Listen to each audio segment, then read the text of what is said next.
Benim adım Hanna, 29 yaşındayım. 2 hafta önce kendi anne babam, hayatımın en önemli başvurusunu kaçırmam için kahveme uyku ilacı karıştırdı. Bunu yaptılar çünkü kız kardeşim aynı yönetici pozisyonunu istiyordu ve onun önündeki tek engelin ben olduğumu biliyorlardı. 14 saat uyumuşum. Bana özel hazırlanmış sunum dosyalarım çalınmıştı. Kariyerim mahvolmuş gibi görünüyordu ama kız kardeşim de işe alamadı. Çünkü şirketin CEO'su lobideki güvenlik kameralarını kontrol etti ve babamın, özgeçmişimi sanayi tipi bir kağıt öğütücüsünde imha etmesi için bir resepsiyoniste kalın bir para zarfı verdiğini gördü. CEO bana bu videoyu gösterdiğinde neler olduğunu anlatmadan önce, lütfen bir an durup beğenmeyi ve abone olmayı düşünün. Ama sadece bu hikaye sizi gerçekten etkiliyorsa. Nereden dinlediğinizi ve yerel saatinizi yorumlara yazın ki kimlerin dinlediğini bileyim. Şimdi sizi bu mülakattan önceki haftalara ve aile evimde süregelen görünmez savaşa geri götürüyorum. Dışarıdan bakıldığında biz Amerikan başarısının kusursuz bir tablosuyduk. Chicago'nun banliyölerinde geniş bir tuğla ev, garaj yolunda ithal arabalar ve yerel country club üyeliği. Ama o duvarların arkasında katı, söylenmeyen bir hiyerarşi vardı. Küçük kız kardeşim Vanessa altın çocuktu. Başarısızlıktan bile yükselmeyi bilen bir ustaydı.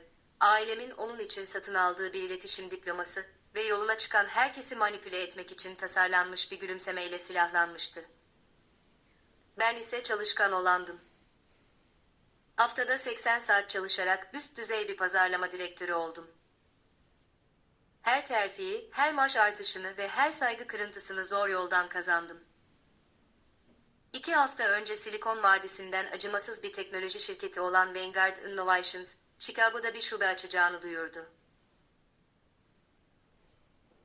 Pazarlamadan sorumlu başkan yardımcısı pozisyonu için ilan verdiler. Maaş orta 6 haneliydi ve cömert hisse opsiyonları da vardı. Hayatımın işiydi. Haftalarımı parlak, veriye dayalı bir portföy hazırlayarak geçirdim. Önceki kampanyalarını analiz ettim ve bir sonraki çeyrek için tahmin modeli oluşturdum. Vanessa ise son ajansından kültürel uyum sorunları nedeniyle kovulduktan sonra işsizdi. Hazırlıklarımı gördü ve o işi kendisinin de istediğine karar verdi. Deneyimi ve çalışma disiplini yoktu ama babamız Richard vardı. Golf kulübündeki bağlantılarını kullanarak onun için ilk eleme görüşmesini ayarladı. Tüm ihtimallere rağmen yüzlerce başvurudan oluşan zorlu süreç sonunda 2 finaliste düştü, ben ve Vanessa. Son kurul görüşmesi çarşamba sabahı saat 9'a planlanmıştı. Sahne hazırdı ama sadece birimiz adil oynamaya niyetliydi. Chicago banliyölerindeki aile evine normalde 40 dakikada gidilir. O salı akşamı, final mülakatından bir gece önce, Kennedy Preside'deki trafik yolculuğu 1 saatin üzerine çıkardı. Bu gecikme bana düşünmek için fazla zaman verdi. Yolcu koltuğunda duran telefonumda annem Diana'dan bir mesaj vardı. 2 kızımızla da gurur duyuyoruz. Bu akşam barış yemeğine gel. Rekabet yok, sadece başarıyı kutlayan bir aile. Barış kelimesi tuhaf gelmişti. Ailemizin yazılmamış kurallarında barış diye bir şey yoktu. Sadece kazanmak vardı ve kazanan babamın onayını alırdı. Ama içimde hala 80 saatlik haftalarımı kutlayan ebeveynler isteyen saf bir parça vardı. Gitmeye karar verdim. Arabayı geniş, dairesel giriş yoluna sürdüm. Ev görkemli bir tuğla kolonyal yapıydı. Bakımlı çitler ve parlayan peyzaj ışıklarıyla çevriliydi. Kusursuz banliyö istikrarının simgesiydi. Ağır meşe kapıyı açıp içeri girdim. Hava kızarmış biberiye ve pahalı keten mumlar kokuyordu. Annem mutfaktan çıktı, ellerini kusursuz önlüğüne sildi.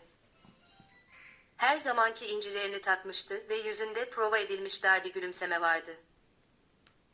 Kısa bir sarılma için beni çekti. Bu bir karşılama değil, görev gibiydi. "Yorgun görünüyorsun, Hanna," dedi, gözleri özel dikim iş takımımı süzerken. Gerçekten kendini çok zorluyorsun. Vanessa zaten yemek odasında ve inanılmaz derecede dinlenmiş görünüyor. Bu ince kıyaslama rutin bir darbeydi. Resmi yemek odasına girdim. Uzun maun masa aile gümüşleri ve kristal şarap kadehleriyle donatılmıştı. Vanessa masanın başına yakın oturmuş telefonunda kaydırıyordu. Üzerinde tasarımcı ipek bir bluz vardı. İlk arabamdan pahalıydı ve kesinlikle babamın kredi kartıyla alınmıştı. Başını kaldırdığında gözlerinde tuhaf, manik bir beklenti parladı. "Hanna," dedi yapay bir tatlılıkla. "Geldiğine çok sevindim." Babam Richard odaya pahalı bir şarap şişesiyle girdi. Kaşmir kazağını giymişti ve her odada anlatıyı kontrol eden bir adamın rahat özgüvenine sahipti. Kadehlerimizi doldurdu ve masanın başına oturdu. İlk 20 dakika boyunca normal, sevgi dolu bir aileyi taklit ettik. Ilık sonbahar havasından ve annemin yaklaşan yardım galasından konuştuk. Ama porselen tabakların üzerinde asılı duran gerilim boğucuydu. Babam tavuğu keserken boğazını temizledi. Davranışındaki değişim anında hissedildi. Babacan sıcaklık kayboldu. Yerini yönetim kurulu odasındaki hesapçı bakış aldı. "Yarın büyük gün," dedi. "Vanguard Innovations, sabah 9. Bu akşam havayı temizlemek istiyorum. Julian Sterling hanginizi seçerse seçsin, bu aile birlik içinde kalacak." Vanessa bir yudum şarap aldı ve bana gülümsedi. "En iyi kadın kazansın," dedi. "Ama teknik sorular konusunda biraz gerginim. Sence 3. çeyrek için ne tür metrik projeksiyonları isteyecekler?" Çatalım havada durdu. Tuzak o kadar açıktı ki neredeyse hakaretti. Vanessa veriyi anlamazdı. Önceki işlerinde asıl işi düşük maaşlı asistanlara yaptırır, kendisi pahalı öğle yemeklerinin tadını çıkarırdı. Vanguard ise katı bir matematiksel yaklaşım istiyordu. Bilgimi emmeye çalışıyordu. Yüzümü nötr tuttum. Vanguard özel stratejilere değer verir. Kendi benzersiz bakış açını göstermen en iyisi. O da sessizleşti. Vanessa'nın gülümsemesi gerildi. Babama baktı. Babam kadehini sertçe masaya koydu. "Hadi ama Hanna. Kız kardeşin biraz rehberlik istiyor. Aile aileye yardım eder." 3 haftadır bu portföy üzerinde çalışıyorum," dedim sakin bir sesle. "Mülakatımı riske atmam." Annem hayal kırıklığıyla iç çekti. "Her zaman zor," diye mırıldandı. "Bu bir savaş," dedim. Orta 6 haneli maaşı olan bir liderlik pozisyonu. Country Club'da tenis maçı değil. Odadaki hava buz kesti. Babamın bakışı değişti. Hesap yapıyordu. Vazgeçmeyeceğimi anlamıştı. Sonra aniden gülümsedi. "Haklısın Hanna," dedi. "Özür dilerim. İş iştir. Konuyu kapatalım." Yemek yapay bir huzur içinde bitti. Annem nötr konular açtı. Ben de eve dönüp sunumumu son kez gözden geçirmek istiyordum. Babam ayağa kalktı. "Kahveyi ben yapayım." İthal espresso çekirdekleri aldım. Onu mutfakta dinledim. Öğütme sesi, buharın tıslaması, fincanların tıkırtısı. 5 dakika sonra 3 fincanla geri döndü. "İç Hanna," dedi yumuşak bir sesle. "Yarın zinde ol." Bir yudum aldım. Kahve zengin ve koyuydu ama hafif metalik bir tat vardı. Yeni kavrulmuştur diye düşündüm. Vanessa fincanına dokunmamıştı. Bana bakıyordu. Saat 20:45'ti. Ayağa kalkmaya çalıştım. Bacaklarım ağırlaştı. Yerçekimi 2 katına çıkmış gibiydi. Masaya tutundum. Görüşüm bulanıklaştı. Avize ışıkları çoğalıp dönmeye başladı.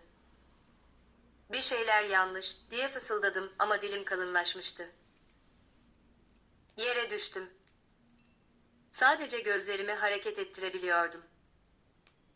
Annem sakin bir şekilde fincanımı aldı. Vanessa üzerimde duruyordu.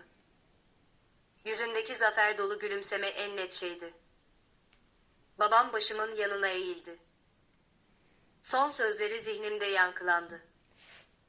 Bu en iyisi, Hannah. Kız kardeşin buna senden daha çok ihtiyaç duyuyor. Nefes nefese uyandım. Akciğerlerim sanki suyun altından çıkmışım gibi yanıyordu. Oda dönüyordu. Renkler bulanıktı. Kenarlar kaymıştı. Kalın kimyasal bir sis beynimin üzerine çökmüş, her düşüncenin ıslak çimento içinde ilerliyormuş gibi ağırlaşmasına neden olmuştu. Gözlerimi sımsıkı kapattım, gerçekliğe tutunmaya çalıştım. Altımdaki yüzey yumuşaktı. Kendi yatağımdaydım ve bir önceki geceden kalma özel dikim iş takımımı hala üzerimde taşıyordum. Blazerim buruşmuştu ve omuzlarımın etrafında rahatsız edici şekilde dönmüştü. Topuklu ayakkabılarımdan biri yere düşmüştü. Ben evime nasıl gelmiştim? Hatırladığım son şey, ailemin evindeki o işlemeli pers halısının deseninin yanağıma bastırdığı histi. Babamın ısrarla içirdiği espressonun ağır, acı tadını hatırlıyordum. Kas kontrolümü bir anda kaybettiğim o korkunç anı hatırlıyordum. Beni arabaya taşıyıp bilinçsiz halde eve getirmiş olmalıydılar. Beni atılmış bir mobilya gibi kendi yatağıma bırakmışlardı. Gözlerimi tekrar zorla açtım. Yatak odası panjurlarının arasından içeri keskin, parlak bir ışık giriyordu. Bu sabahın yumuşak, solgun ışığı değildi. Bu, geç öğleden sonranın koyu altın parıltısıydı. Kalbim göğsümde acıyla tekledi. Komodine doğru el yordamıyla uzandım. Parmaklarım beceriksiz ve uyuşuktu. Bir bardak suyu devirdim, sıvı ahşabın üzerine yayıldı. Sonunda telefonumu buldum. Ekran yandı ve hassaslaşmış gözlerimi yakar gibi oldu. Dijital saate baktım.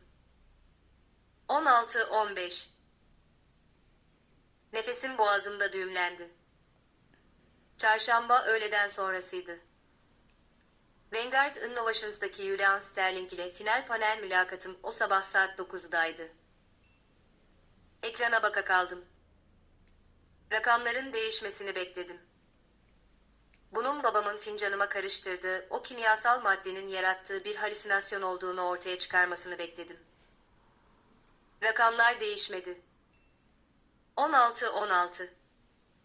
14 saatten fazla uyumuştum. Saf bir adrenalin patlaması sinir sistemimden geçti ve ilacın kalan uyuşukluğunu yakıp kül etti.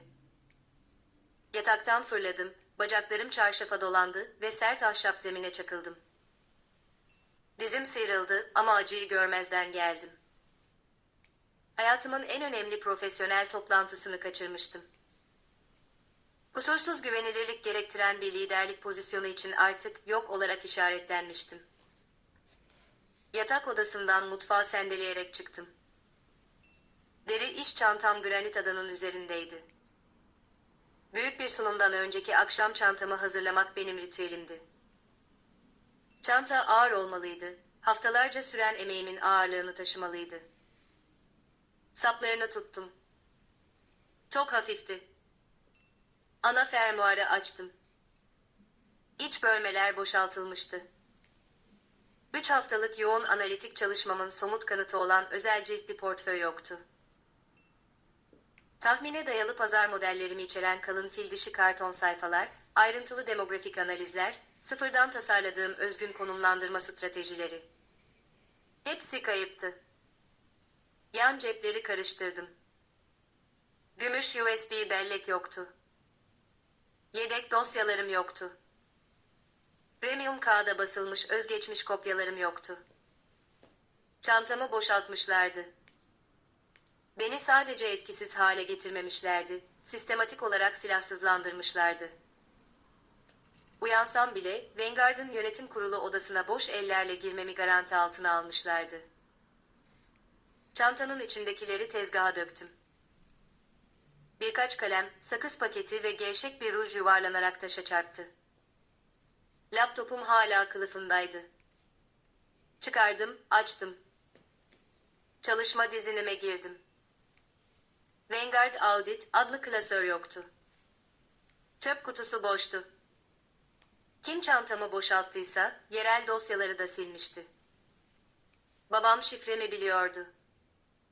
Bu laptopu bana 2 yıl önce doğum günümde o hediye etmişti. İroni ağzımda kül gibi bir tat bıraktı. Ellerim titrerken babamı aradım. 3. çalmadan sonra profesyonel sesli mesajına yönlendirildim. Richard'a ulaştınız. Konuşmadan kapattım. Annemi aradım. Aradığınız kişiye şu anda ulaşılamıyor. Telefonu indirdim. Dairemin derin sessizliği kulak zarlarıma baskı yapıyordu. Beni bilerek görmezden geliyorlardı. İlacın ne zaman etkisini kaybedeceğini tam olarak biliyorlardı.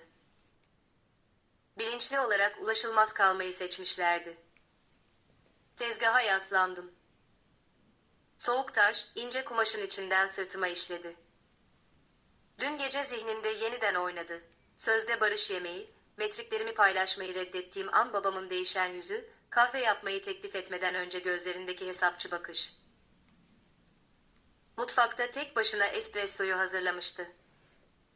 Fincanı bana verirken sesi yumuşaktı. Yarın zinde olman için. Sonra bedenimin iflas ettiği anı hatırladım. Annem nabzımı kontrol etmemişti.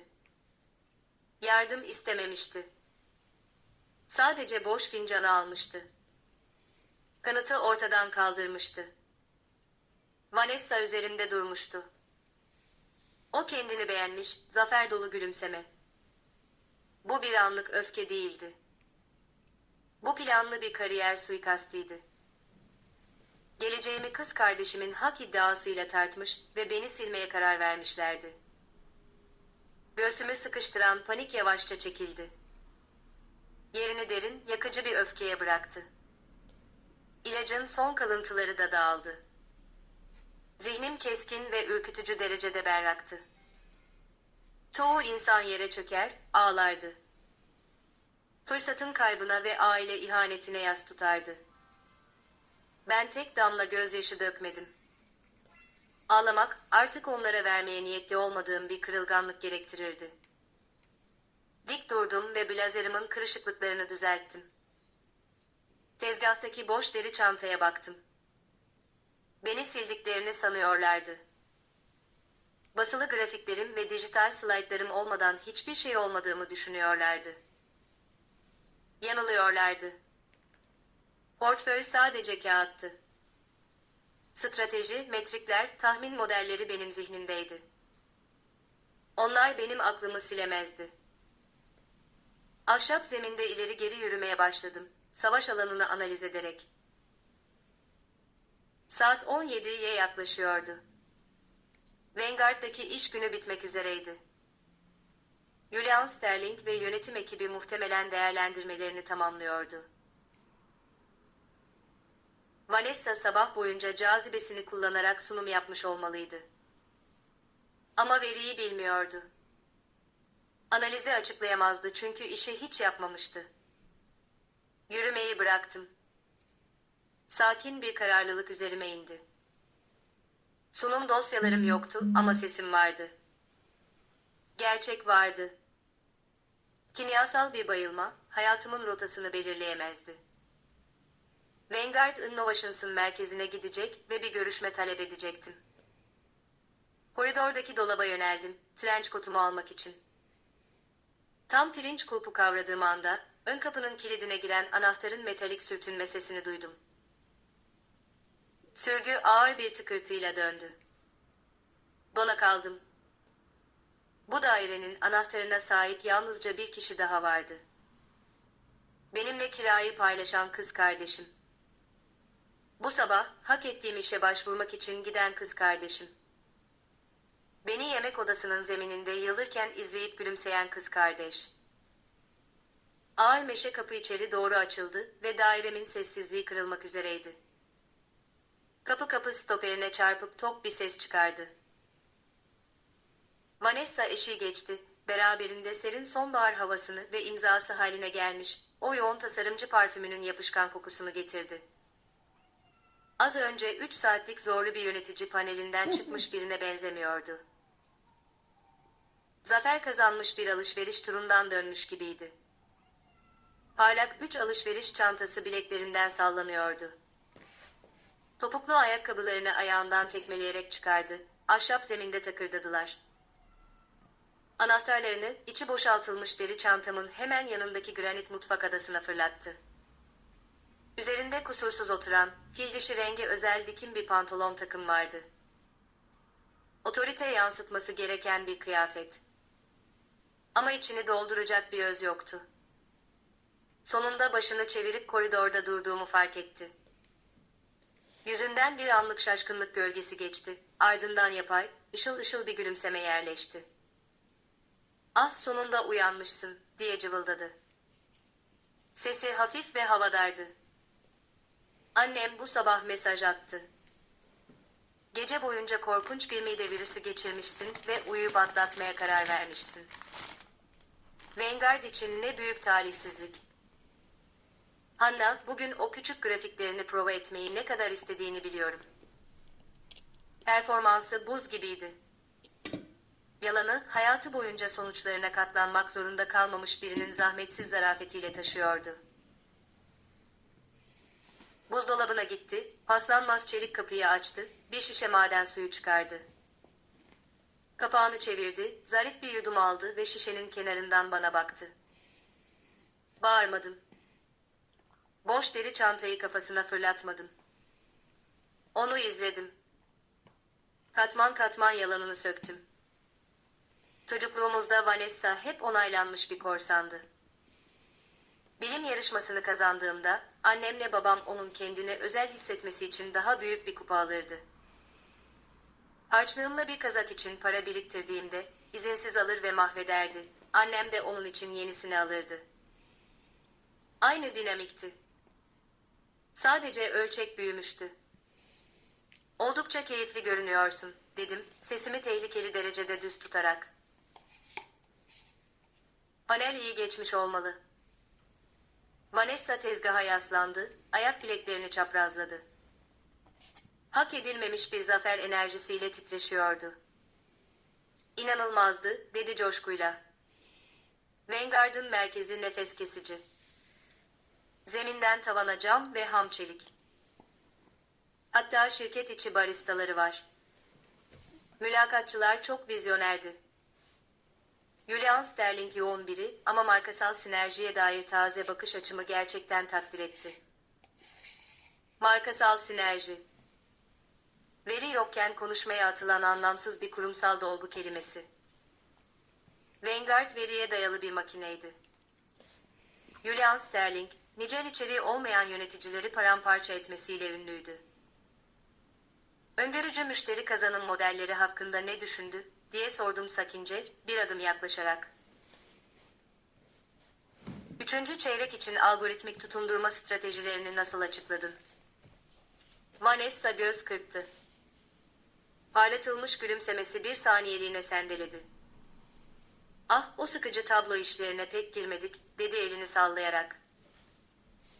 Ben daha çok büyük resme odaklandım. Julian sunum tarzımı çok ikna edici buldu. Ona baktım. Soğuk ve keskin bir berraklık öfkemi daha tehlikeli bir şeye dönüştürdü. Hiçbir fikri yoktu. Fiziksel portföyümü ve dijital dosyalarımı çalmıştı ama içindeki veriyi yorumlayacak zekten yoksundu. Yüksek kalibreli bir sinin karşısında cazibeyle analitik bir denetime atlatmaya çalışmıştı. Boş deri çantaya baktım. Sonra gözlerine. Portföyüm nerede, Vanessa? Vücudu gerildi. Şişeyi tezgaha bıraktı. Ne hakkında konuştuğunu bilmiyorum, Hanna. Bütün gün hastaydın, halüsinasyon görüyor olmalısın. Bir sunum yapmadın, dedim. Sesim düşük ve otoriterdi. Son 3 haftayı işsizliğinden şikayet ederek geçirdin. Ben ise gece 2'ye kadar oturup kapsamlı bir pazar stratejisi inşa ettim. Kahveme ilaç koydunuz. Sen ve babam. Beni baygın halde arabaya taşıdınız. Çantamı boşalttın. Kollarını göğsünde kavuşturdu. Savunmacı, kırılgan bir duruş takındı. Her zaman bunu yapıyorsun, Hanna.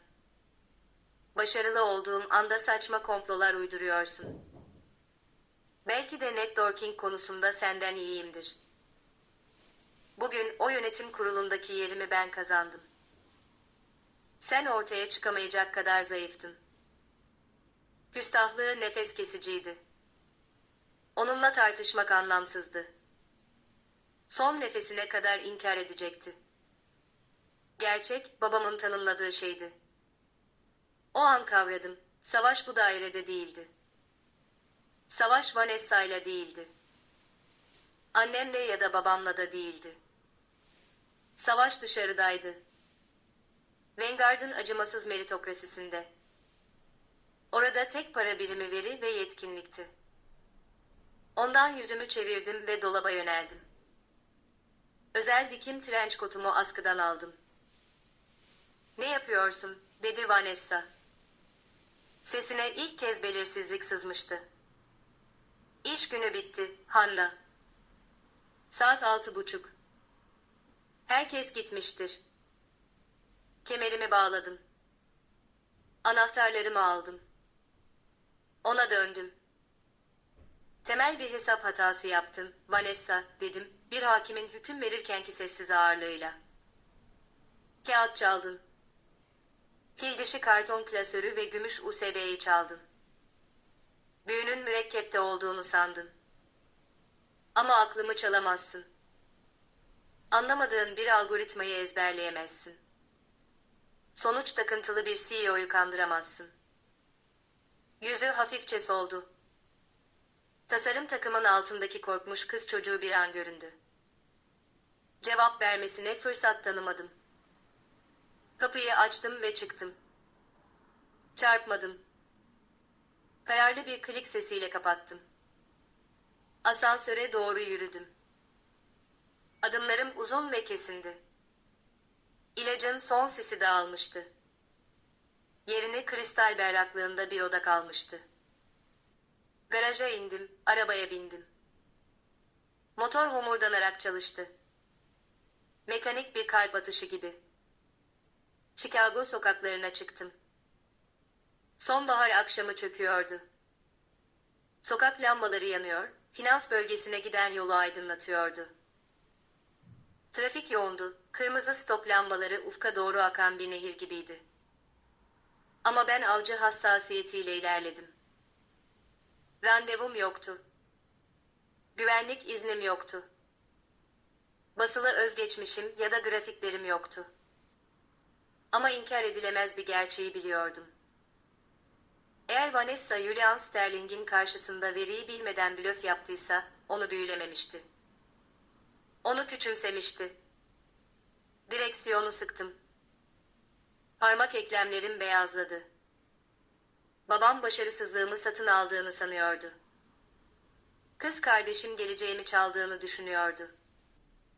Yanılıyorlardı. Yemek odasının zemininde yatan itaatkar kız ölmüştü. Şehir merkezine doğru giden kadın farklıydı. Piyasa değerini bilen bir profesyoneldi ve onu talep etmeye geliyordu. Vanguard merkezinin cam ve çelik kulesi kararan gökyüzüne yükseliyordu. Hırsın ve acımasız verimliliğin anıtı. Yanındaki otoparka girdim. Motoru kapattım. Derin bir nefes aldım. Julian Sterling'e gerçek Hanna'yı tanıtma zamanı gelmişti. Cam döner kapılar, şehir merkezinin kaotik gürültüsünü yutup steril bir sessizliğe dönüştürdü. Lobi insanı küçük hissettirmek için tasarlanmıştı. 3 kat yüksekliğinde tavanlar. Ham çelik sütunlar. Cilalı koyu şist zemin. Sıcaklık yoktu. Konfor yoktu. Sadece verimlilik ve gözdağı. Beyaz mermerden uzun kıvrımlı resepsiyon bankosuna doğru yürüdüm. Arkasında genç bir kadın oturuyordu. İki monitörün mavi ışığında yüzü solgundu. Vardiyasının bitmesini bekleyen birinin rahatlamış omuzları vardı. Topuklarımın sesi boşlukta yankılandı. Kadın başını kaldırdı. Ezberlenmiş bir gülümseme takındı. Size yardımcı olabilir miyim? İş günü sona ermek üzere. Adım Hanna, dedim sakin bir sesle. Bu sabah 9'da pazarlamadan sorumlu başkan yardımcısı pozisyonu için mülakatım vardı. Hemen işe alım yöneticisiyle konuşmam gerekiyor. Tepkisi anında ve ölçüsüzdü. Gülümsemesi sadece silinmedi. Parçalandı. Yüzündeki renk çekildi. Gözleri monitöre, sonra bana kaydı. Yutkundu. Elleri klavyenin üzerinde titremeye başladı. Onu dikkatle izledim. Analitik zihnim tam kapasite çalışmaya başladı. Her an içlerinden bir canavarın çıkmasını bekliyordu. Sistemi tekrar kontrol et, dediğim gibi, dedim ve hafifçe öne doğru eğildim. Hanna, pazarlama başkan yardımcısı adayı. Son 2 kişiden biriydim. Benim sisteme bakmam gerekmez, diye fısıldadı telaşla. Ellerini titremeyi saklamak için kucağına indirdi. Siz NOSO olarak işaretlendiniz. Pozisyon kapalı. Eğer binayı derhal terk etmezseniz, güvenliği aramak zorundayım. O bir kilitliydi, ya da daha doğrusu, ücret aldığı bir senaryoyu tekrarlıyordu. Ama baskı altında bunu yapacak cesareti yoktu. Ben ellerimi soğuk mermer tezgahın üzerine bastım. Ona iyice yaklaştım, güvenli alanına girmeyi başardım ve onu bakışlarımla yüzleşmeye zorladım. Bu lobiden çıkmayacağım, ta ki yönetimde biriyle konuşana kadar, dedim. Artık bu bir rica değil. Bu değişmez bir gerçektir. Resepsiyon görevlisi keskin, panik dolu bir nefes aldı. Siyah masa telefonuna uzandı. Titreyen parmakları ahizeyle uğraştı. 3 haneli bir numara tuşladı, ahizeyi ağzına yaklaştırdı, gözlerini bana dikti, sıkıştırılmış bir hayvan gibi. Güvenlik, dedi fısıltıyla, sesi havalandırma sisteminin uğultusunun üzerinde zar zor duyuluyordu. Ana lobide bir müdahale gerekiyor. Ahizeyi kapattı ve ergonomik sandalyesine daha da yaslandı. Ben irkilmedim. Başımı yavaşça çevirdim ve büyük odanın çevresini taradım. Gölgelerden yan çıkışlara yakın 2 adam çıktı, koyu gri takım elbiseler giymişlerdi. Ucuz güvenlik üniformaları yoktu üzerlerinde. Özel güvenlik eğitimi almış, sessiz ve avcı zarafetiyle hareket eden adamlardı. Yüzleri taş gibi, gözleri üzerimdeydi ve aradaki mesafeyi hızla kapattılar. Kalbim kaburgalarıma çarptı, hızlı ve telaşlı bir ritimle. Dönüp kaçmak istiyordum.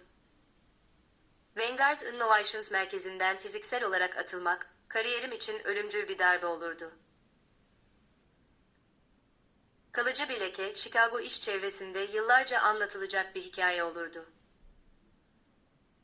Ama ayaklarımı yere sabitledim. Evimde oturan ve çalınan bir zaferin tadını çıkaran kız kardeşimi düşündüm. Babamı, sahte bir gülümsemeyle koyu espresso doldururken düşündüm. Onların kazanmasına izin vermeyeceğim. Bu lobide duracağım, ta ki beni kaldırıma atana kadar. Hanımefendi, dedi baş güvenlik görevlisi. Büyük, geniş omuzlu bir adamdı ve sesi derin, rezonanslı bir gürültü gibi, pazarlık şansı bırakmıyordu. İzinsiz özel mülktesiniz. Sizi çıkışa götüreceğiz. Lütfen zorlaştırmayın. Elini uzattı, güçlü eli sadece birkaç santim uzaktaydı, trenç kotumun kumaşına dokunacak gibi. Omuzlarımı dikleştirdim, fiziksel çarpışmaya hazır, adımı ve amacımı yan ofislerdeki herkesin duyabileceği kadar yüksek sesle söylemeye hazırdım. Gerek yok, ses, lobinin gergin havasını bir ustura gibi yardı. Yüksek değildi ama mutlak itaat talep eden keskin bir frekansa sahipti. Mermer duvarlardan ve çelik sütunlardan yankılandı. İki güvenlik görevlisi hareketlerinin ortasında donup kaldı. Baş güvenlik elini indirdi ve hızlı, disiplinli bir adım geri çekildi. Resepsiyon masasının arkasındaki kadın boğuk, dehşet dolu bir soluk aldı ve ellerini ağzına kapattı. Gümüş rengi asansörlerin sırasına doğru döndüm. Orada Julian Sterling duruyordu, Vanguard Innovations'ın CEO'su. Ünü ülkedeki her finans merkezinde ondan önce giderdi. Şişirilmiş şirketleri parçalayıp onları yalın, karlı makinelere dönüştürmesiyle tanınırdı. Sakin ama tehlikeli bir zeka sahipti. Kravatsız, gece mavisi bir takım elbise giymişti. Ütülü beyaz gömleğinin açık yakası zahmetsiz bir otoriteye yiyordu. Uzun bir günü bitiren birine benzemiyordu. Beklediği şey nihayet gelmiş birine benziyordu. Koyu, delici gözleri benimkilere kilitlendi. Beni bir saniyede analiz etti. Kırışmış trenç kotumu ve dağılmış görünüşümü aşıp altındaki özü tarttı. "Sen Hannah'sın," dedi. Bu bir soru değildi. Buz gibi bir kesinlikle söylenmiş bir tespitti. Olduğum yerde kaldım ve varlığının yarattığı baskının soğukkanlılığımı bozmasına izin vermedim. Onun karanlık bakışına aynı yoğunlukla karşılık verdim. "Evet," dedim, damarlarımda dolaşan adrenalini ele vermeyen sakin bir sesle. Saat 9'daki randevumu kaçırdım. Julian yavaş ve bilinçli bir adım attı. Pahalı deri ayakkabıları arduvaz zeminde hiç ses çıkarmadı. Birkaç adım önümde durdu ve kollarını göğsünde kavuşturdu. Özür sormadı. Sadece açıklamayı bekledi. "Dün gece isteğim dışında etkisiz hale getirildim," dedim. Kelimelerim keskin ve netti. Özel hazırlanmış sunum dosyam, dijital slaytlarım ve özgeçmişlerim kişisel çantamdan çalındı. "Özel bir muamele beklemiyorum Bay Sterling. Ama bugün yönetim kurulunuzun karşısına çıkma hakkını kazandım ve buraya bu tutarsızlığı açıklamak için geldim." Gülmesini bekledim.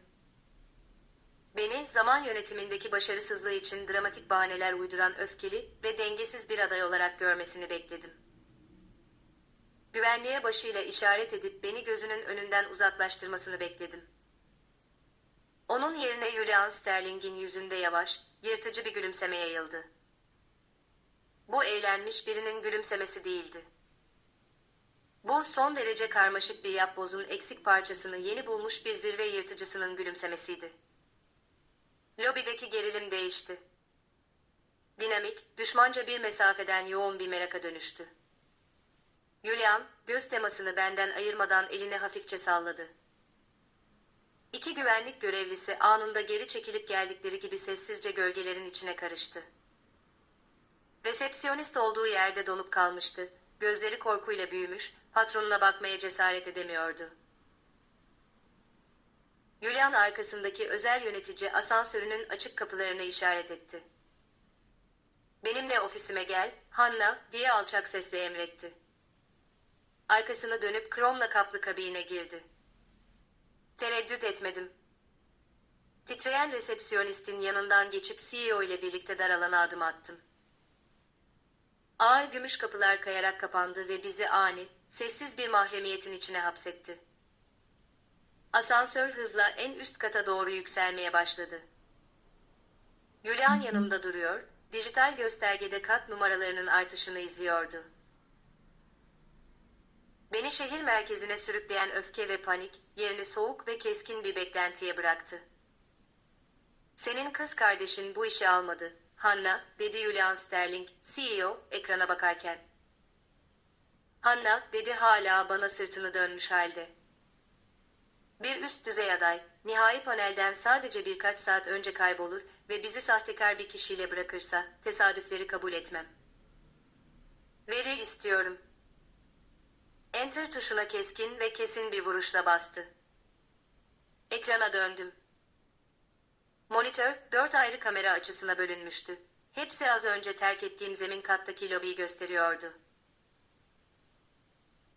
Sağ alt köşedeki zaman damgası sabah 8:15'i gösteriyordu. Takım elbiseler ve evrak çantalarıyla sabah trafiği döner kapılardan akıyordu. Sessiz, zaman sıkıştırılmış bir girişimcilik arzusu akışı. Sonra sol üst karedeki kamera, resepsiyon tezgahına yakınlaşıyordu. Nefesim kesildi, boğazımda keskin, istemsiz bir hava yakalamasıyla. Görüntüye kendi ölçülerine göre dikilmiş antrasit rengi takım elbisesi ve karakteristik İtalyan deri evrak çantasıyla babam Richard girdi.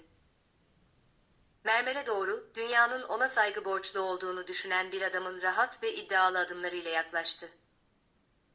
Tezgaha yaslandı ve genç resepsiyon görevlisine, önceki gece bana kullandığı deneyimli, baba gülümsemesini verdi. Yani bana uyku hapı karıştırılmış espressoyu uzattığı gibi.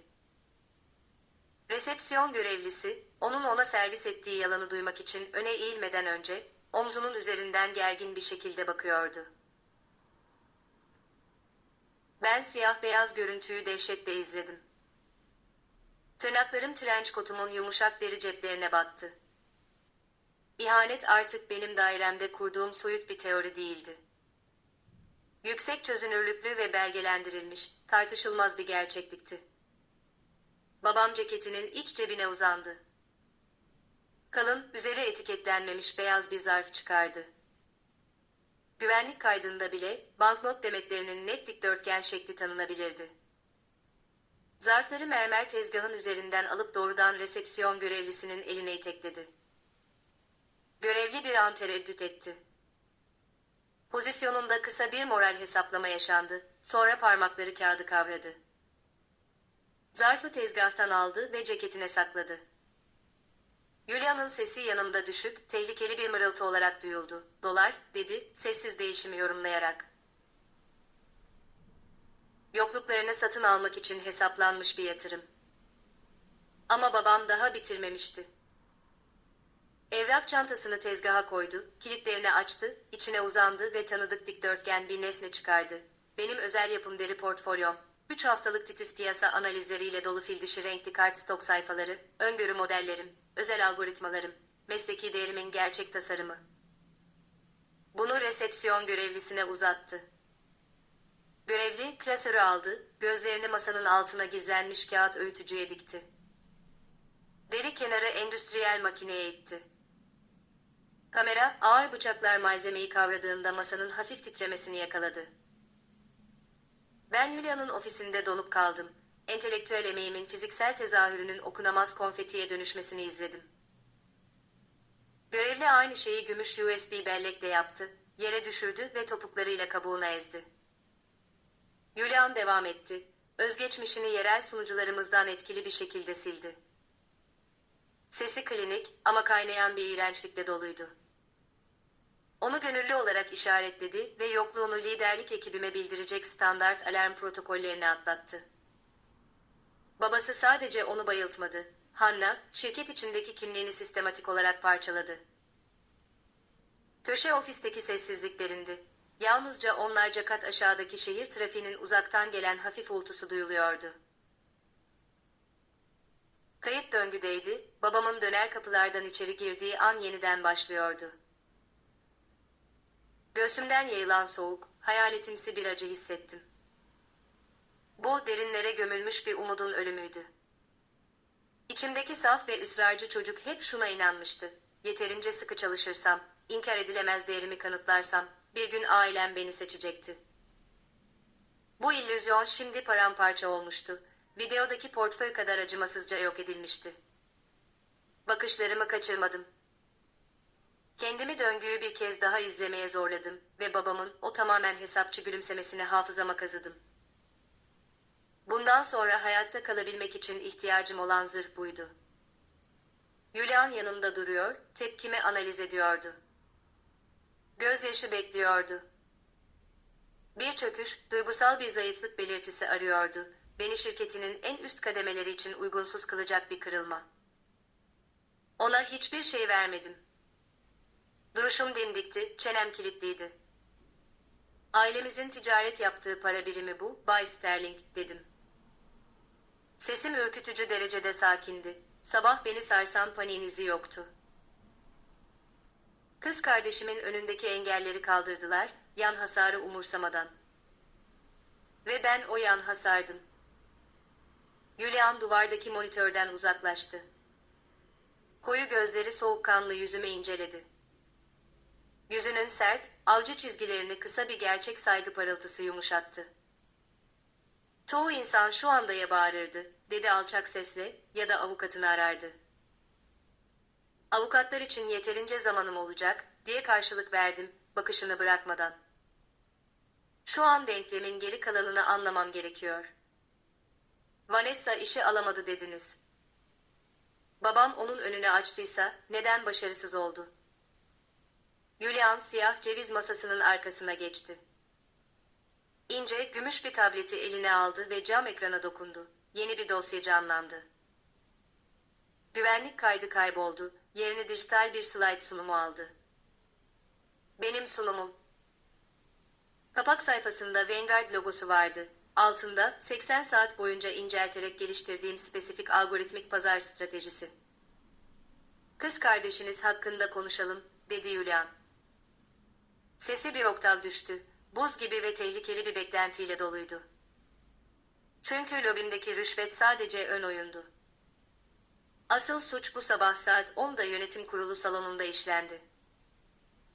Tabletine tekrar dokundu. Monitör değişti. Siyah beyaz görüntü kayboldu. Yerine yüksek çözünürlüklü bir kapak slaytı geldi. Vanguard Innovations logosu sağ üst köşedeydi. Altında kalın harflerle 3. çeyrek pazarlama stratejisi yazıyordu. En altta kusursuz 12 puntoyla ortalanmış şekilde kız kardeşimin adı, Vanessa. Ekrana baktım.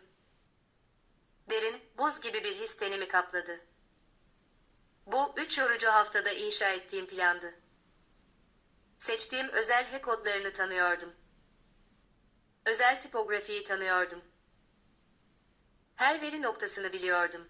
Çünkü hepsini Vanguard'ın halka açık finans raporlarından gecenin geç saatlerinde ben çekmiştim. Vanessa koridorun diğer ucunda uyurken. Babam fiziksel kopyaları lobide parçalatmak için $5.000 ödemişti. Ama Vanessa, dijital yedek dosyamı doğrudan Vanguard'ın sunum sistemine yükleyecek kadar küstah davranmıştı. Bunu bu sabah saat 10'da yönetim kuruluma getirdi, dedi Julian. Sesi alçak ve sabitti. Pahalı, fil dişi rengi bir takım giymişti. Genelde varislere ve dolandırıcılara özgü olan o hak edilmemiş özgüvenle içeri girdi. Uzun cam masanın başında durmuştu, Julian'ın kıdemli yöneticileriyle çevrili. İlk 5 dakika boyunca iyi bir gösteri sundu. Gözlerimi monitörden ayırmadım. Sahneyi acı verici bir netlikle hayal edebiliyordum. Vanessa tehlikeli bir karizmaya sahipti. Ebeveynlerimizin yıllarca besleyip ödüllendirdiği yüzeysel, manyetik bir çekim gücü. Göz temasını nasıl sürdüreceğini bilirdi. Provalı sıcak bir gülümsemeyi ne zaman kullanacağını bilirdi. Geniş, süslü ifadelerle konuşuyordu, diye devam etti Julian. Masasının arkasında yavaşça yürümeye başladı. Marka sinerjisinden söz etti. Bütünsel müşteri uyumundan ve teknoloji sektöründe paradigma değişimlerinden bahsetti. Yönetim kurulu üyeleri ilk başta büyülenmişti. İnsanlar doğal olarak özgüvenli bir performansa çekilir. Vanessa giriş slaytlarını tıklarken başlarını sallıyor, mimari pazar vizyonumu kendi parlak fikriymiş gibi sunuyordu. Julian durdu. Masasına yaslandı, kollarını göğsünde kavuşturdu. Ben bir PR ajansı yönetmiyorum, Hanna. Veri odaklı bir teknoloji imparatorluğu yönetiyorum. Bütünsel uyum umurumda değil. Tüketici davranışının altında yatan matematik umurumda. Sayılar umurumda. Ve yönetim kurulum kız kardeşinize gülümserken, ben ekrandaki gerçek verilere bakıyordum. Tableti kaydırdı. Slide 4 açıldı. Tüm sunumun en karmaşık görselleştirmesiydi. 36 aylık dalgalı bir dönemde tahmini müşteri kayıp oranlarını, müşteri edinim maliyeti oranlarına karşı gösteren yoğun, iç içe geçmiş bir dağılım grafiği. Vanguard'ın mevcut pazar zayıflıklarının acımasız ve dürüst bir analiziydi. Bu grafiği okumak bile derin bir öngörücü analiz anlayışı gerektiriyordu, açıklamak ise daha da fazlasını. Bu slayta baktım, dedi Julian yavaşça. Ve çok spesifik bir bilişsel uyumsuzluk anı yaşadım. O odanın önünde duran, boş kurumsal laflar eden kadın, bu regresyon modelini inşa edecek acımasız, cerrahi zekayla uyuşmuyordu. Ses matematikle örtüşmüyordu. Ne söyleyeceğini biliyordum. Göğsümde ilk gerçek tatmin kıvılcımı alevlendi. Yetenek için fotoğrafik bir hafızam var, dedi Julian. Şirketimin bu sektöre hükmetmesinin tek nedeni bu. Geçen ayın ön elemesinde 400'den fazla dijital denetimi inceledim. Sizin denetiminiz öne çıktı. Çok karakteristik bir analitik imzanız var, Hanna. Veri kümelerini gruplayış şekliniz, değişkenleri adlandırırken kullandığınız özel söz dizimi. Bu zekanızın dijital bir filigranı. Parmağıyla monitörü işaret etti. Slide 4'e baktım ve filigranınızı tanıdım. İlk tur gönderinizdeki metodolojinin aynısını gördüm. Fil dişi takım elbiseli kadının çalıntı fikri mülkiyet sunduğunu anında anladım. Bir an durdu, sözlerinin ağırlığı odaya çöktü. Bu yüzden teorimi test etmeye karar verdim, dedi, sesinde karanlık bir avcı eğlencesiyle. Monoloğunu kestim. Slide 4'te durmasını istedim. Çok basit bir teknik soru sordum. Yönetim kuruluna müşteri edinim maliyeti oranının standart sapmasını açıklamasını ve 3. çeyrekteki piyasa sürtünmesini nasıl hesaba kattığını anlatmasını istedim. Yavaşça nefes verdim. Vanessa standart sapmanın ne olduğunu bilmiyordu. Üniversite cebirine 2 kez kalmıştı. Babam sonunda bir özel öğretmen tutmuş, dersi filan onun yerine tamamlatmıştı. Ne yaptı, diye sordum. Sesim hala sakindi ama altında keskin bir merak vardı. Dondu, dedi Julian. Rengi kaçtı. Provalı gülümsemesi çöktü. Far ışıklarına yakalanmış bir geyik gibiydi. Kaçmaya çalıştı. Bir başka boş kurumsal kelimeye sığındı. Büyük resmeyi anlatmayı tercih ettiğini, sıkıcı tablometriklerinde kaybolmak istemediğini söyledi. Julian başını salladı. Yönetim kurulunda kaçamaklara izin vermem. Onu baskı altına aldım. Matematiği istedim. Haftalardır kendisinin oluşturduğunu iddia ettiği grafikteki değişkenleri tanımlamasını talep ettim. 7 kıdemli yönetici önünde çöktü. Kekelemeye başladı. Nefesi kesildi. O odadaki sessizlik sağır ediciydi. Yönetim kurulu üyeleri sandalyelerinde kıpırdandı. Çalıntı sularda boğulan bir sahtekar izlediklerini fark ettiler. Başarısız oldu, dedi Julian. Sesi kesindi. Vanguard Innovations tarihindeki en kısa mülakatı sonlandırdım. 22 dakika. Onun titreyen ellerle çantasını toplayıp odadan kaçışını izlediğini söyledi. Kız kardeşim, altın çocuk, dokunulmaz gözde, sonunda babamın rüşvetle aşamayacağı bir duvara çarpmıştı. Banyodaki korunaklı balondan çıkmış ve acımasız bir meritokrasiye adım atmıştı. Gerçek dünya karizmasını aldırmazdı. Gerçek dünya yetkinlik isterdi. Ve onda yoktu. Ama onun başarısızlığı denklemin sadece yarısı, diye devam etti Julian. Kurumsal casusluk yaptığını biliyordum. Sizin eşsiz metodolojinizi çaldığını biliyordum. Bilmediğim şey, neden izin verdiğinizdi. Neden Hanna, bu stratejinin mimarı, ortadan kayboldu ve bir hırsızın binama girmesine müsaade etti. Tabletini masaya bıraktı. Bu yüzden kendimi bu ofise kilitledim. Zemin kat güvenlik protokollerini talep ettim. Ziyaretçi listelerini inceledim. Adınızı geri izledim ve resepsiyonistin Manuel Overri'de yaparak sizi Noşov olarak işaretlediğini buldum. Bu anomali beni lobi kamera kayıtlarına götürdü. Ve orada babanızın yokluğunuzu satın aldığını gördüm. Tüm hikaye açığa çıkmıştı. Aile içi bir ihanetinin ve kurumsal bir çöküşün kusursuz yapbozu tamamlanmıştı. Monitörden uzaklaşıp Julian Sterling'in gözleriyle buluştum. CEO beni inceliyordu. Suçu ortaya koymuş, kanıtları sunmuştu.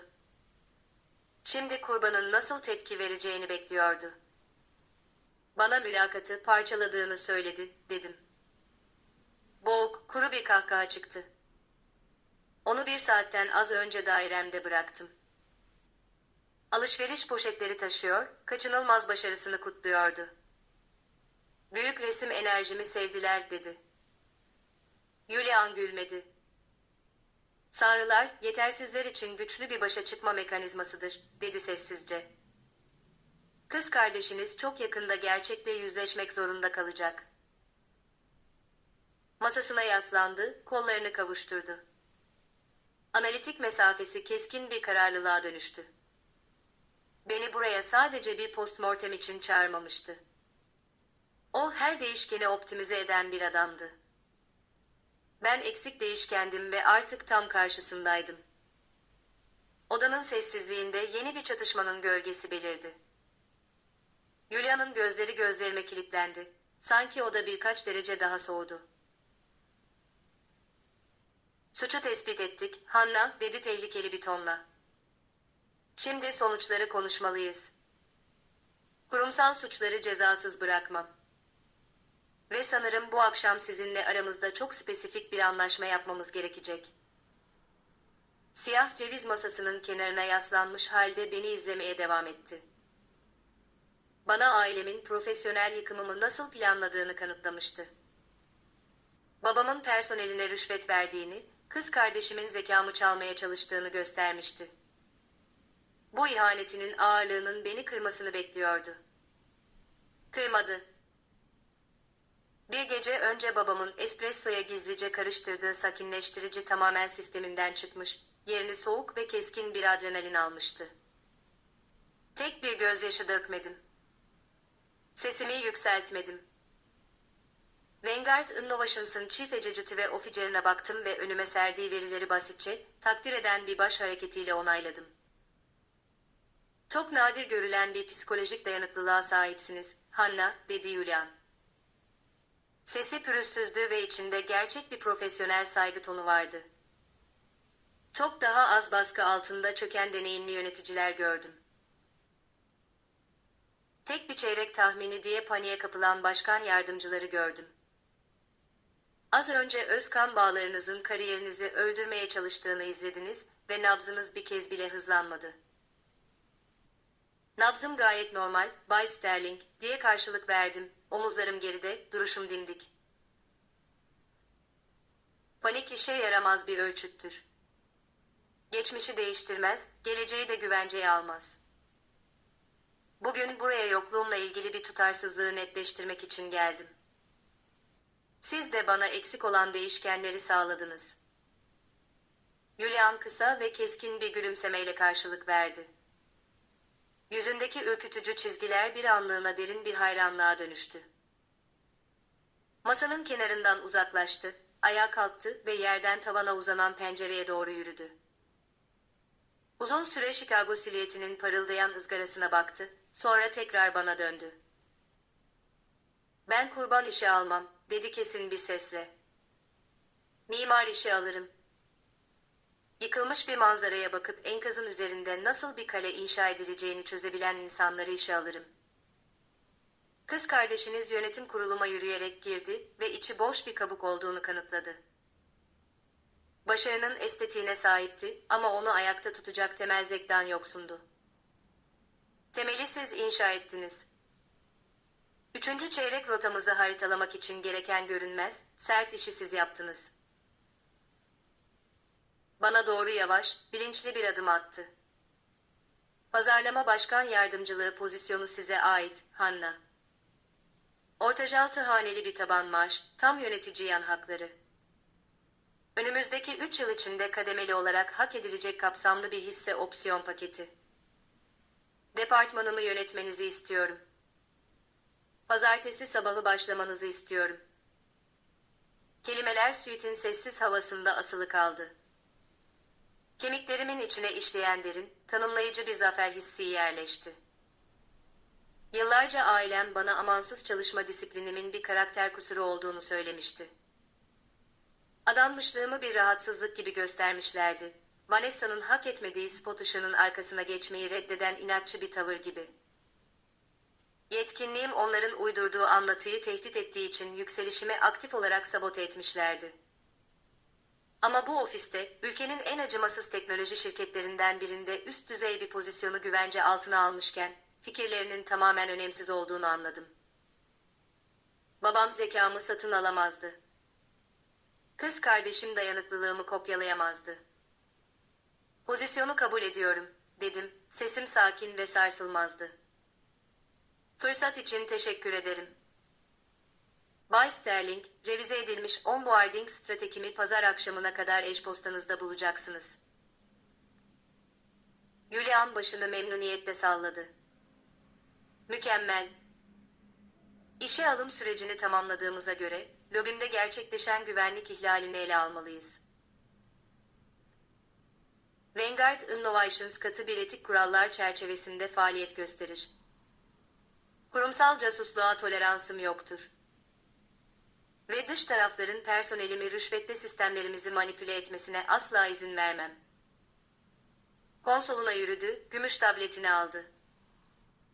Babanızın zarfını kabul eden resepsiyonist zaten işten çıkarıldı, dedi ekrana dokunarak. Siz gelmeden 30 dakika önce güvenlik tarafından binadan çıkarıldı. 5.000 doları nakit olarak teslim etti, delil olarak kayda geçirildi. Hukuk departmanımız resmi bir polis raporu hazırlıyor. Tescilli aday verilerinin yok edilmesini son derece ciddiye alıyoruz. Hızlı ve kararlı kurumsal adaletin işleyişini dinledim. Vanguard kendi çıkarlarını koruyordu ama dalga etkisi ailemi yıkıcı bir güçle vuracaktı. Babam kamusal itibarını parlatan bir adamdı.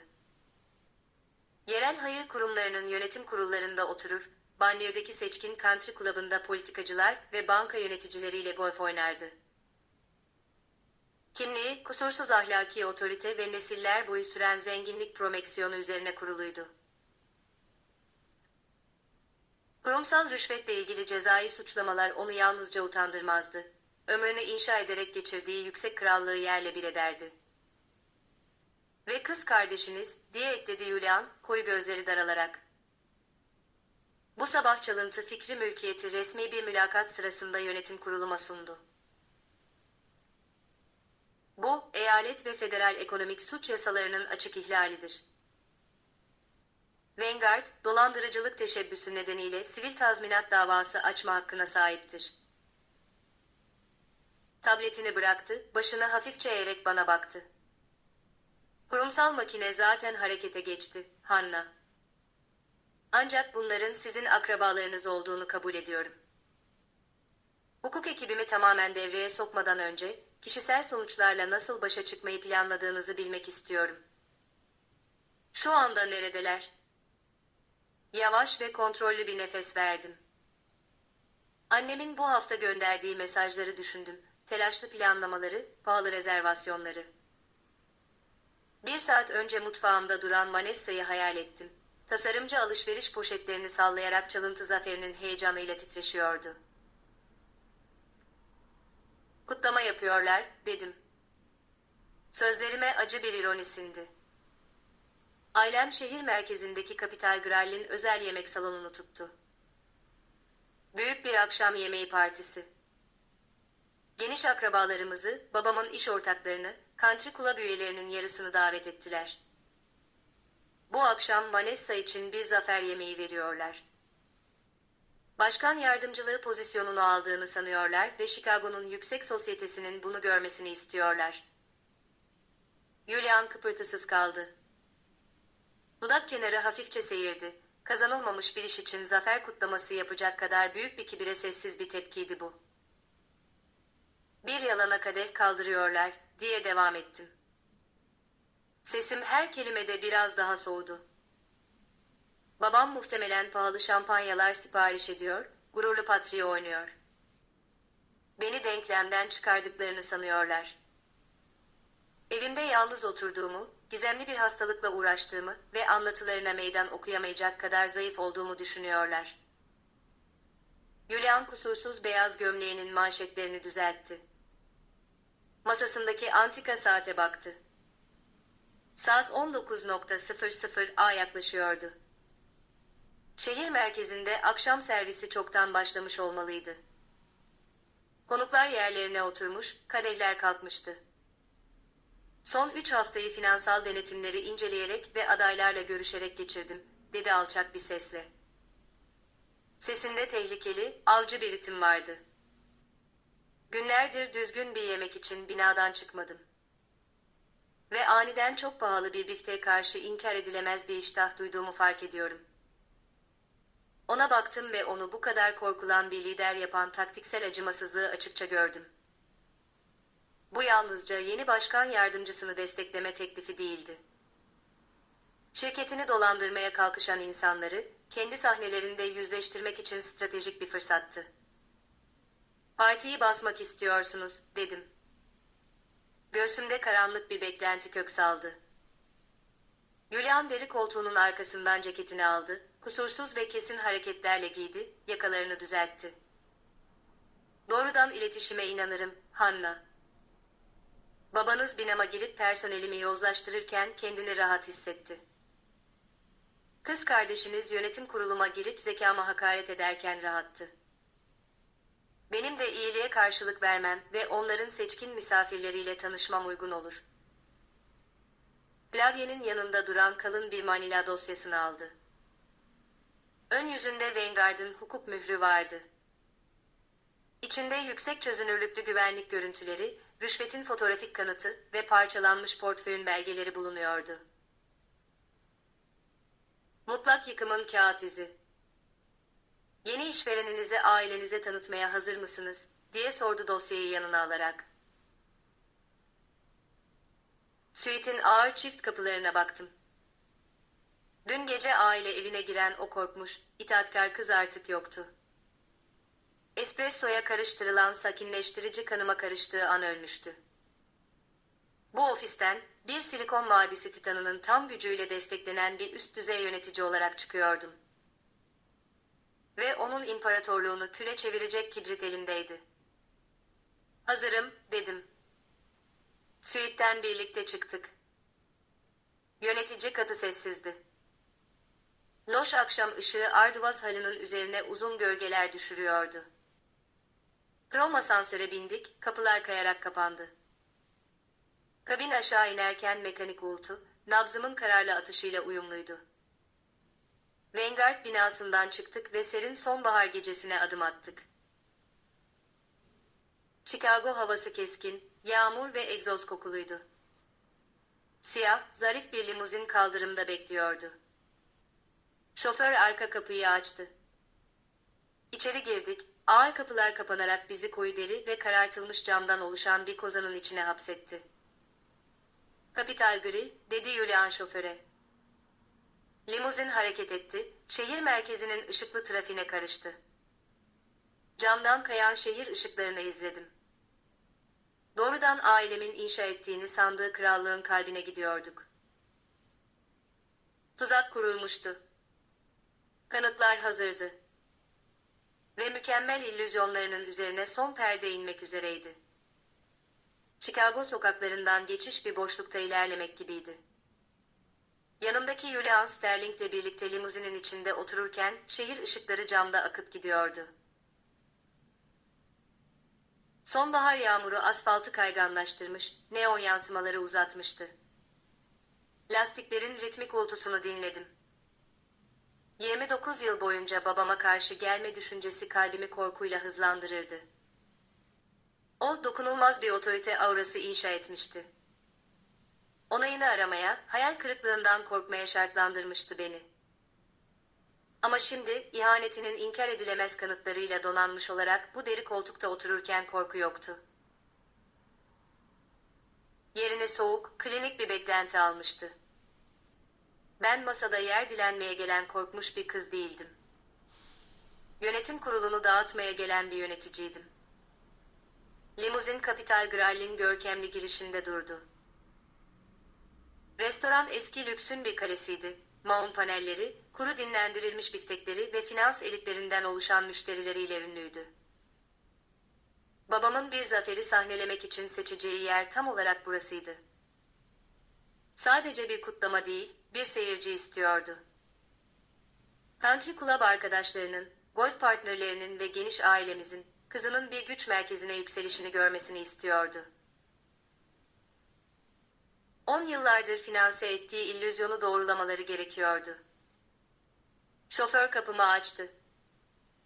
Gece soğuğu trenç kotumun içinden geçti ama keskinliği memnuniyetle karşıladım. Julian diğer tarafta indi, ceketini tek bir akıcı hareketle ilikledi. Parlak pirinç kapılardan içeri girdik. Hava pahalı pro, kızarmış et ve zengin kırmızı şarap kokusuyla ağırdı. Alçak, varlıklı sohbet uğultusu mekanı dolduruyordu. Resepsiyon masasındaki matiredeye yaklaştım. Richard rezervasyonu, dedim düz bir sesle. Ev sahibi nazikçe başını salladı, deri ciltli defterine baktı. Elbette. Arka taraftaki özel şarap odasındalar. Elimi kaldırarak onu durdurdum. Yolu biliyoruz. Teşekkür ederim. Julian'la birlikte ana yemek salonundan geçtik. Beyaz örtülü masaların arasından ilerledik. Koridorun sonundaki ağır meşe kapılara odaklandım. Kapalı kapılara yaklaştığımızda kahkahalar ve kristal bardakların çınlaması koridora taştı. Durup avucumu serin ahşaba bastım. Babamın teatral sesi içeriden yankılanıyordu. Bir konuşma yapıyordu. Vanessa'ya diye haykırdı, yapay gururla damlayan bir tonla. Vanguard Innovations Chicago'ya geleceğini açıkladığında bir vizyoner aradıklarını söylediler. Piyasayı yeniden tanımlayacak birini istediklerini söylediler. Yüzlerce adayı mülakata aldılar ama sadece bir kişiye bakmaları yetti. Bugün yönetim kuruluna girdi ve onlara gerçek parlaklığın neye benzediğini gösterdi. Pazarlamanın yeni başkan yardımcısına. Şerefe diye bağıran bir koro yükseldi. İnce kristalin çınlaması koridorda yankılandı. Bir hayalete kadeh kaldırıyorlardı. Muhteşem bir başarısızlıkla sonuçlanan bir soygunu kutluyorlardı. Konuşmasının küstahlığı, varlığımı hesaplı bir şekilde silip atışı, kemiklerime kadar işledi. Julian'a baktım. Yüzü soğuk, yırtıcı bir sükunet maskesiydi. Bana yavaşça başını salladı. Ağır meşe kapıları iterek açtım. Menteşeler hafifçe gıcırdadı ama içeri girişim, sohbeti bir anda kesecek kadar sarsıcıydı. Özel yemek salonu zenginlikten damlıyordu. Duvarlar yıllanmış şarap şişeleriyle kaplıydı. Ortada büyük dikdörtgen bir masa duruyordu. Etrafında 2 düzine konuk oturuyordu. Teyzelerim ve amcalarım, babamın varlıklı iş ortaklarının yanında yer almıştı. Masanın başında Vanessa oturuyordu. Fil dişi rengi röportaj takımını değiştirmiş, nefes kesici zümrüt yeşili ipek bir elbise giymişti. Elinde taze doldurulmuş bir şampanya kadehi vardı. Annem sağında oturuyor, her zamanki incilerini takmış, yüzünde zafer dolu bir gülümseme taşıyordu. Babam masanın karşı ucunda ayakta duruyor, kadehini hala havada tutuyordu. Beni görür görmez annemin yüzündeki gülümseme düştü. Eli titredi ve beyaz masa örtüsüne birkaç damla şampanya döküldü. Vanessa irkildi, gözleri kapıya kaydı, içlerinde gerçek bir panik parladı. Geniş aile ve country club dostları, odadaki ani soğukluğu hissedip sustular. İçeri girdim ve kapıları arkamdan kapattım. Trenç kotumu çıkarmadım. Sadece orada durdum ve varlığımın onların özenle kurgulanmış fantezisini bozmasına izin verdim. "Hanna," dedi babam. Deneyimli bir politikacının hızıyla kendini toparladı.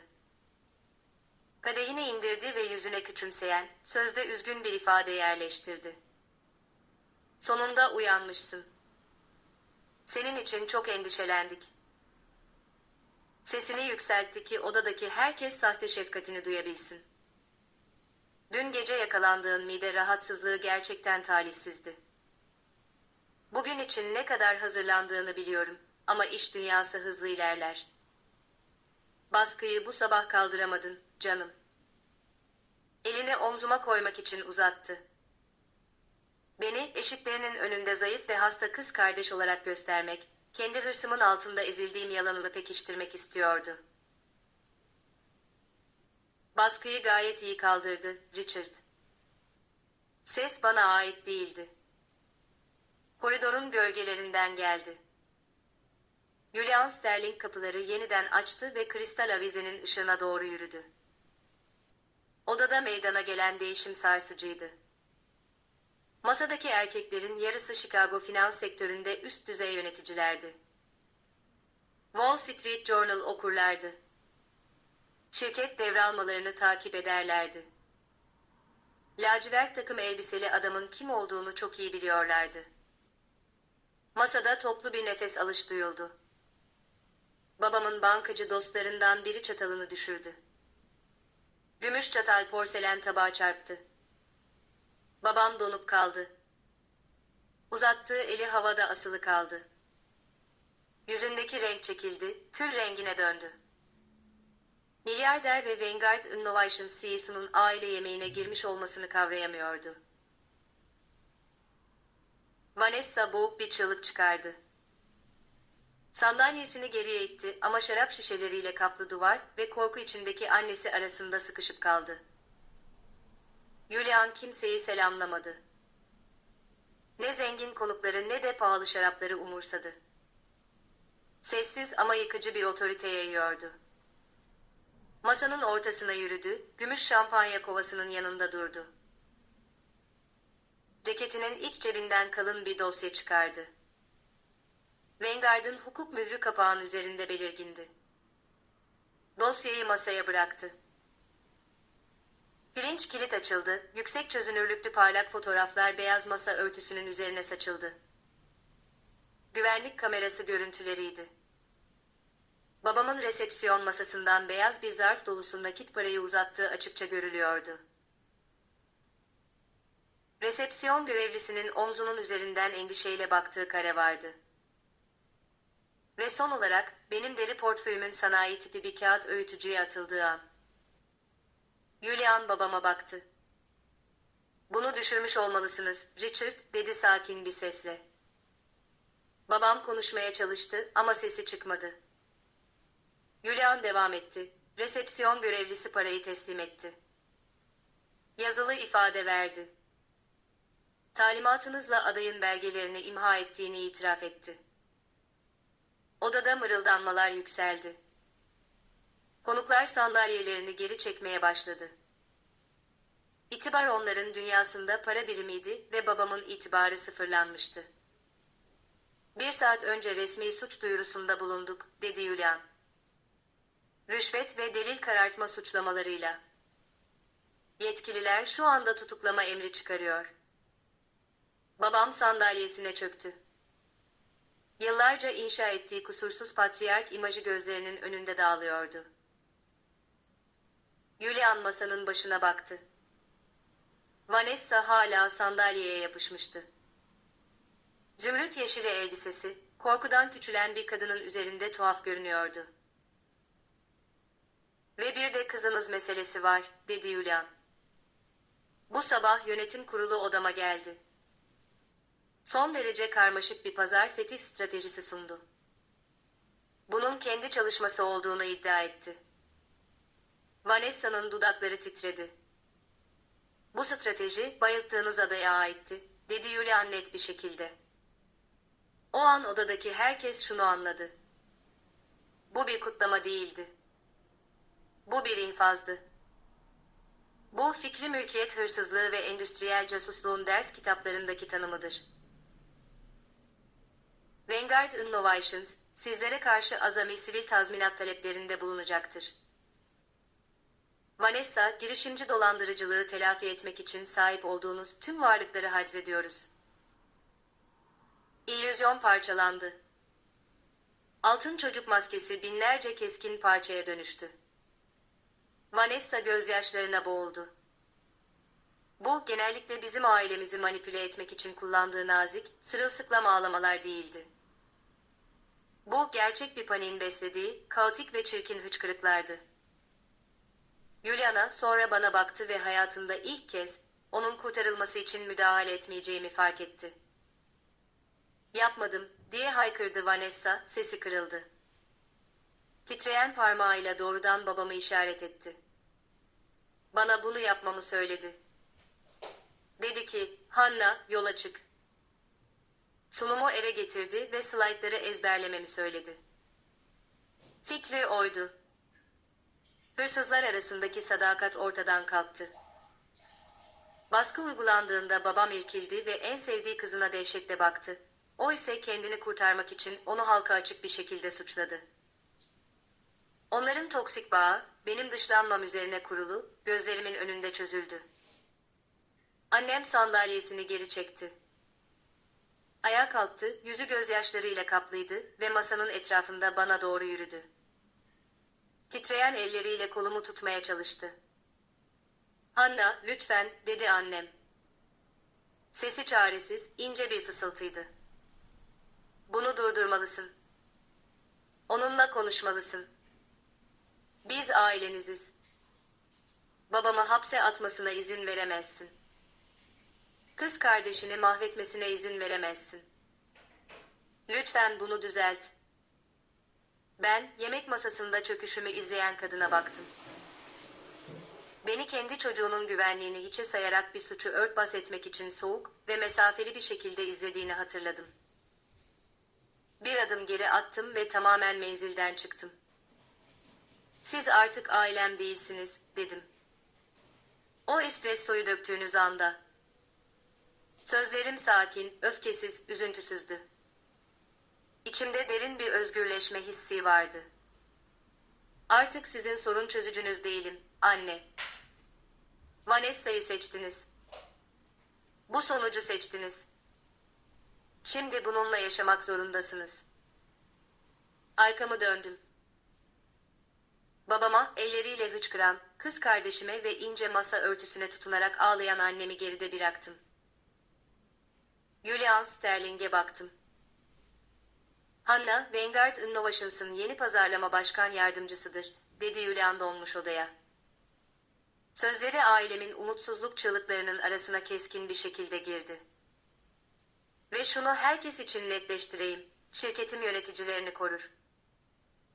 Bu odadaki herhangi biri onları rahatsız etmeye, iletişime geçmeye veya kariyerlerini herhangi bir şekilde engellemeye çalışırsa, hukuk departmanımın tam gücünü hissedeceksiniz." Julian bana bir kez başını salladı. İşimiz burada tamamlanmıştı. Özel şarap odasından çıktık. Geriye bakmadım. Uzun koridoru geçtik, ana restoranda ilerledik ve ağır pirinç kapıları açtık. Dışarı çıktık, serin, yağmur kokulu Chicago gecesindeydik. Hava özgürlük kokuyordu. Derin bir nefes aldım. Şehrin keskin kokusu akciğerlerimi doldurdu. 29 yıl boyunca taşıdığım ağır, görünmez zincir kırılmıştı. Sürekli ebeveyn onayı arama ihtiyacı, görülme arzusu sonunda kopmuştu. Julian kaldırımımdaki yerinde duruyordu. Limuzin geldi ve kapıyı bana açtı. "Pazartesi görüşürüz, başkan yardımcım," dedi Julian. Gerçek bir gülümseme yüzünü yumuşattı. "Orada olacağım," dedim. Araca bindim ve şehir ışıkları pencereden geçerken yeni hayatıma doğru yol aldım. O gece Capital Grille'de geçen olaydan bu yana 6 ay geçti. Sonuçlar hızlı ve yıkıcı oldu. Babam resmen şirket rüşveti suçlamasıyla karşı karşıya kaldı. Skandal Chicago Tribune İş Dünyası bölümünün manşetine taşındı. Country Club üyeliği iptal edildi, zengin arkadaşları tüm bağlarını kopardı. Şu anda olası hapis ve yüksek avukat masraflarıyla karşı karşıya. Ailem sadece avukatlarını ödeyebilmek için geniş banliyö evini satmak zorunda kaldı. Vanessa, Vanguard Innovations'tan büyük bir tazminat davası ile karşı karşıya. İflas etmek zorunda kaldı. Babamın parasının desteği olmadan, şimdi perakende sektöründe asgari ücretle çalışıyor ve ilk kez kendi geçimini kazanmanın ne demek olduğunu öğreniyor. Ben ise gelişiyorum. Vanguard'da pazarlama departmanını yeniden inşa ettim. Uzun saatler çalışıyorum ama işler tanınıyor, ödüllendiriliyor ve saygı görüyor. Göl manzaralı yeni bir daire aldım. Sevdiğim sanat ve kitaplarla doldurdum. İnsanın öğrenebileceği en zor dersi aldım. Kan aile yapmaz. Kan sadece biyolojik bağ yaratır. Gerçek aile, saygı ve birbirinin yanında durmak üzerine kurulur. Bazen DNA'nı paylaşan insanlar, sana en fazla zarar verecek olanlardır. Kötü davrananlara sadece soyadını paylaştığın için sadakat borçlu değilsin. Gitmek, kendi imparatorluğunu kurmak ve onları geride bırakmak hakkındır. Eğer dinliyorsanız ve kendinizi hikayemde buluyorsanız, bilin ki, delirmediniz, aşırı hassas değilsiniz ve kesinlikle kırılmış değilsiniz. Siz kendi hayatınızın mimarisiniz. Planlarınızı sizi yıkmak isteyen insanlara teslim etmeyi bırakın. Teşekkürler, baştan sona benimle kaldığınız için. Eğer hikayem size kendi hayatınızda sınırlar koymak için cesaret verdiyse, lütfen beğen butonuna basın, abone olun ve düşüncelerinizi yorumlarda paylaşın. Toksik aile üyelerinden ayrılmak zorunda kaldınız mı? Kendi geleceğinizi korumak için. Bunu bana bildirin. Daha fazla güç bulma hikayesi duymak istiyorsanız, açıklamadaki videolara göz atın. Kendinize iyi bakın ve unutmayın, değerinizi kimse çalamaz, yıkamaz ya da bastıramaz.